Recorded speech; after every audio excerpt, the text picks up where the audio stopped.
Hello, my name is Cole Anderson. Welcome back to my channel. Today I wanted to take a break from performances and instead do a video on another music-related topic that I've been thinking a lot about recently, the notion of elitism in the arts, particularly in classical music. I've been thinking about this as a result of seeing TwoSetViolin's recent video on elitism in classical music. I've linked the video in the description box if you're interested in seeing it. Another video that gave me a lot of food for thought as I was thinking about this was also one from a new channel called The Cultivating Musicology. It's a very thought-provoking and well-researched video, so I recommend taking a look at that as well. TwoSetViolin is, of course, one of the more famous classical music YouTube channels out there. If you're watching my video, it's very likely that you've already come across them before as well. But if you haven't, it's well worth going and taking a look. They take a very humorous and engaging look at lots of topics related to classical music. In this particular video, they talked a bit anecdotally about classical musicians that they've known who have not fulfilled the stereotype of superior elitist classical musicians. And they also talked a bit about certain conventions in the classical music world, such as the level of quiet, for instance, which is pretty standard in a classical music concert and which sometimes seems off-putting or intimidating to newbies to the genre, but which really have practical reasons for existing. It was all interesting and constructive stuff, certainly, but I rather thought that they didn't cover some of the more troubling ways in which classical music might fulfill an elitist position in our society, and some of the reasons that this is the case, whether these reasons are tied to the music per se or not. It was actually kind of funny because when I first saw the title of the video, and I thought to myself, is classical music elitist? My knee-jerk reaction was, yes, definitely. It's an unfortunate thing, but I think it can't really be denied. It's a question that's bothered me a lot, certainly, over the years. It's not that the music itself is inherently elitist. Anyone can enjoy classical music with a little time and practice. And I've always firmly believed that anyone can and should really enjoy the widest range of musical experience possible, including popular music from the West and from other places, and various traditions of folk music, as well as various classical traditions. The European classical tradition is only one such. There are classical traditions in India and many other places. And of course, there's also modern American jazz, which I think most would agree definitely represents a kind of classical tradition, given its level of sophistication and complexity and the dedication it requires from its exponents. We should be able to enjoy all of this. There's so much intellectual and emotional nourishment to be derived from all of this great music. The unfortunate thing is that in the United States, at least, the performance and enjoyment of the music from the European classical tradition oftentimes seems to be reserved for a few, in particular the wealthy or the upper middle class. And I guess I'm just a case in point, basically. I mean, I've never been rich, but I had a pretty comfortable middle-class upbringing. I had access to music lessons, I could go to concerts. I studied either at home or through correspondence for most of my standard schooling through high school, which enabled me to have plenty of time to practice and listen to music and engage with other art forms as well. So obviously I have the opportunity to not only enjoy and understand this particular tradition, but also to take an active part in it. And I think that there are many people out there that would probably love to do the same and would have all the same aptitude that I had if they only had the knowledge and the opportunity to do so. Oftentimes, people are not even aware of the possibility. And no doubt a lot of the fault here is in the general educational system and the severe lack of real musical education that is freely available to everyone from an early age. Also, it's really a shame that in the classical music concert tradition, there are so many things that seem to be calculated almost to keep people away. Whether that is a standard of dress or the kind of overt formality at events which is sometimes reinforced by certain members of the establishment and which oftentimes goes beyond really what is necessary into the realm of elitism. An example of this would be something that was standard for decades, which was you were expected not to applaud in between the movements of sonatas or concerti. And certainly that makes sense in certain pieces, but after a really exciting first movement of a concerto like the Tchaikovsky piano concerto, it seems somehow just unnatural not to applaud if you're excited by the music. But people who did that would be kind of looked down on or censured for doing so. And I think that's nonsense, of course. And anyway, these kinds of standards have never been set in stone. In the 19th century, for example, the audience typically behaved far more like what you would expect at a good jazz concert nowadays, applauding in the middle of pieces at places that were particularly brilliant, and even speaking aloud to express their enthusiasm for a well-played passage. There's even a story that when Franz Liszt was an old man, he went to a concert played by one of his students. He had many. This was a concert, I believe, by Moritz Rosenthal, one of his most famous students. At any rate, this would have been probably the early 1880s, and Liszt had not been to a concert or played one in some time at this point, and was a little bit out of touch with the increasing formality in concert going. And he was practically alone in the audience in audibly speaking with appreciation in the midst of Rosenthal's performance of Mozart's A minor rondo. It was a particularly delightfully played passage, and Liszt was just expressing his appreciation. But already by that time, he garnered a lot of odd looks for behavior that would have been commonplace when he was an active performer himself in the 1840s. Not necessarily to say that we should be speaking in the middle of people's performances. I mean, I think that could be a standard which is a good thing to have just for out of respect and to fully appreciate the music itself. But certainly things like not applauding in between movements should be not so strictly held to, and there's many things like that. So luckily, along with many of these artificial standards relaxing in recent years, there's been an increased awareness, at least, of the disparity of opportunity in the area of the fine arts. I really think it's everyone's responsibility who has specialized knowledge related to a field like classical music to try to make as much of an educational impact as possible. And it's particularly through online platforms like YouTube that this kind of impact will likely be made in the future. I mean, you just have to look at the comment section of that Two-Set Violin video to realize the enormous effect that a channel like that has on bringing classical music to audience members that might otherwise never even have thought of getting into this music. And now it's an integral part of their lives. This is really extraordinary, and it's never existed at any other time in history, a situation like this.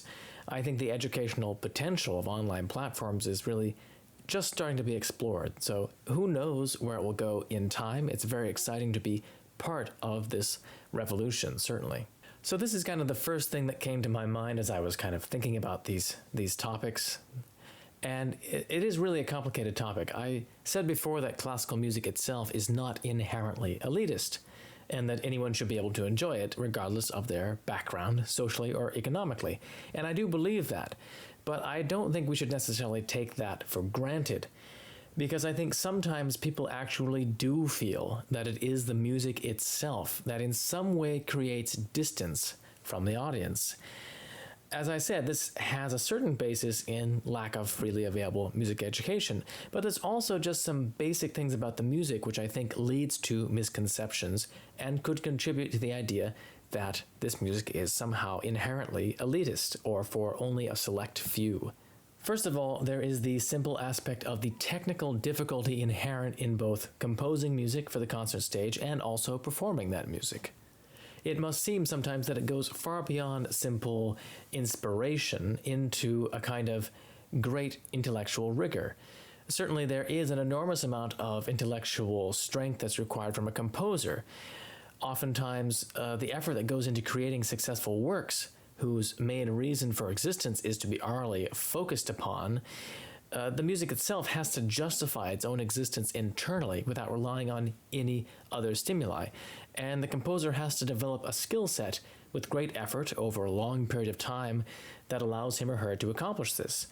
This challenge becomes, of course, even greater the larger and more expansive the work becomes.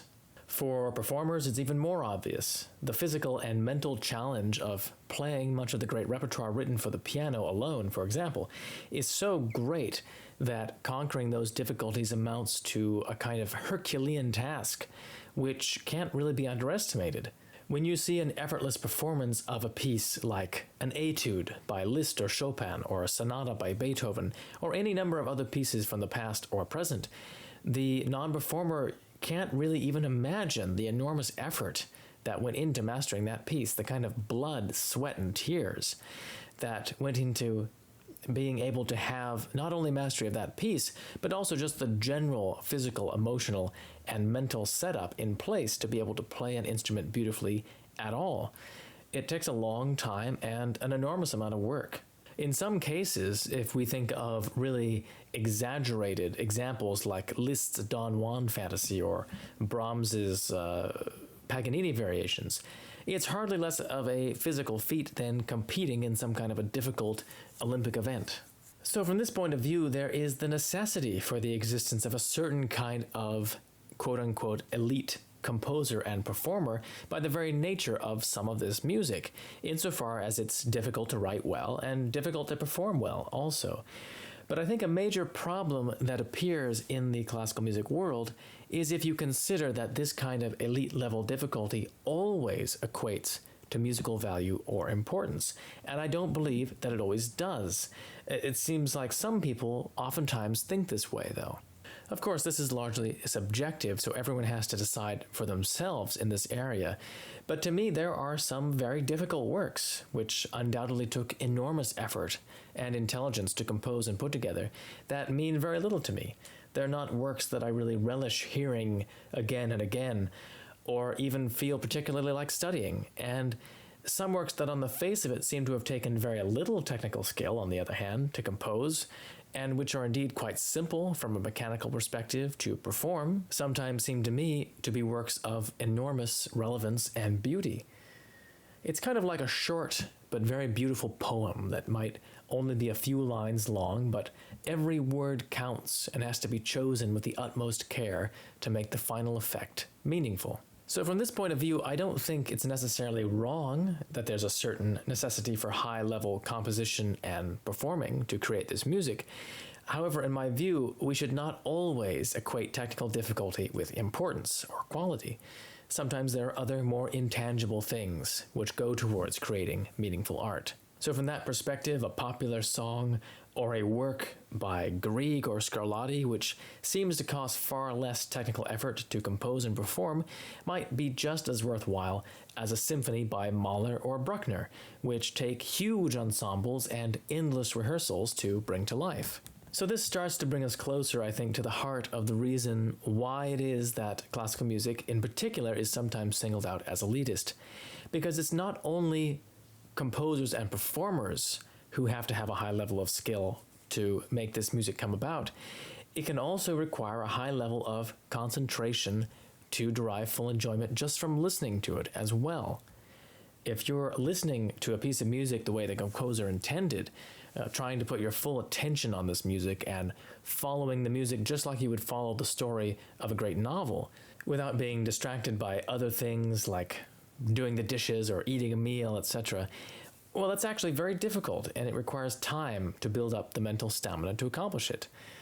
Not to say that there's anything necessarily wrong with listening to music as an accompaniment to other tasks, just that when you split your attention in that way, necessarily you are probably not absorbing everything that the music has to offer, particularly for longer, complex works.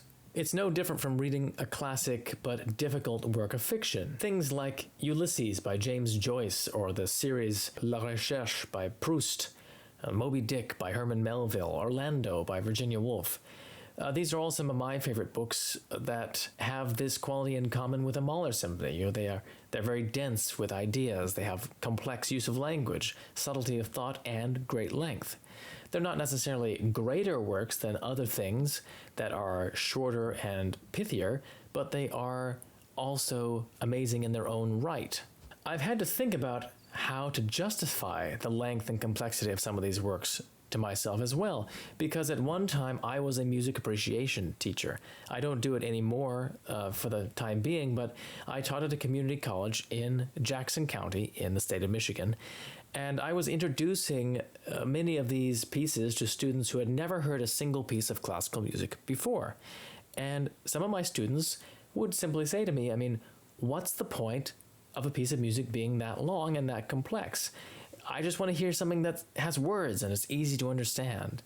And that really struck me. That was something I had to kind of give some thought to. It's fair enough, actually. It's a fair complaint. But it's also kind of a shame, though. It's like saying, I'm only going to read short stories. I'm not going to read any of these long, complicated novels. There's lots of wonderful short stories, but you're kind of missing out on lots of different kinds of emotional effects and works if you're only willing to engage with brief art. Some larger works are very approachable anyway, like the Harry Potter series or the Lord of the Rings or something like that. If you're not willing to have the patience for a longer work, then you'll never experience these things at all. That seems kind of sad. Maybe that seems like a ridiculous comparison. It's not quite the same, actually, because music is a little different. It's harder to concentrate for a comparable length of time on a piece like a Beethoven symphony or a Mahler symphony. There's nothing but the music itself to sustain your attention for 30 minutes or longer. Owing to the just natural, slightly more abstract nature of music, it's harder to focus on music for that long. But really, it only requires practice. And I think once you get accustomed to it, you never really want to look back, because there's so much enjoyment of a very deep and satisfying kind to be had there. It doesn't mean you can't enjoy a popular song also, or a short piano piece. It just means that you have the mental strength to deal with longer, more difficult things as well. It doesn't take away from anything else that you enjoy, so why not, I say. Part of the reason why I push this perspective so much is that access to works of classical music now through platforms on the internet is so easy. If people were just aware of this and also aware of how worthwhile it could be to put in some time to find this music and to enjoy it. A lot of times I think people are put off by their first look at something which seems to them to be boring, simply because they're not accustomed to what's going on beneath the surface. Oftentimes, things that seem boring to us at first actually just require more of our attention to fully appreciate. And I think it would be great if we learned to cultivate this mindset of wanting to overcome these challenges of appreciation rather than just immediately dismissing anything that at first glance seems difficult or boring. Going back to the example of literature, for example, there's kind of an extreme example with James Joyce's Ulysses. Now, the first time I read that book, I couldn't get through the whole book. I didn't understand it. You know, I didn't quite understand the writing style, and I didn't understand all the allusions, so I put it down for a while, but I was intrigued by it, partly because it was so hard. And I came back to it later. I read it again with an annotated version, which explained some of the references, and this time I was amazed at how both moving it was and also vivid in every detail, and how much effort Joyce had put into bringing that world to life. Now, if I had just allowed my first reaction to discourage me from ever coming back, I would never have gotten to experience that world, which has enriched my life, I think. So I really hope that I can encourage potential listeners out there not to view difficult pieces of music as things to be avoided, but rather challenges to be overcome. And it's very enjoyable and rewarding to overcome challenges. I think most people can agree with that from if they look back and review some of the challenges that they've overcome in their own lives. So anyway, these are just some of my thoughts on this very complex topic. No doubt I've missed a lot of things that really are important in regards to this. I'd be very interested to hear feedback from my viewers out there, so please do leave a comment. I try to reply to all comments that bring up issues that seem to require discussion, and I would like to make a follow-up video to this to address more issues that I just come to my mind or that might be raised in the comments. So please do consider doing that. Next week I'll be back with some more music, but until then, take care and thank you very much for watching.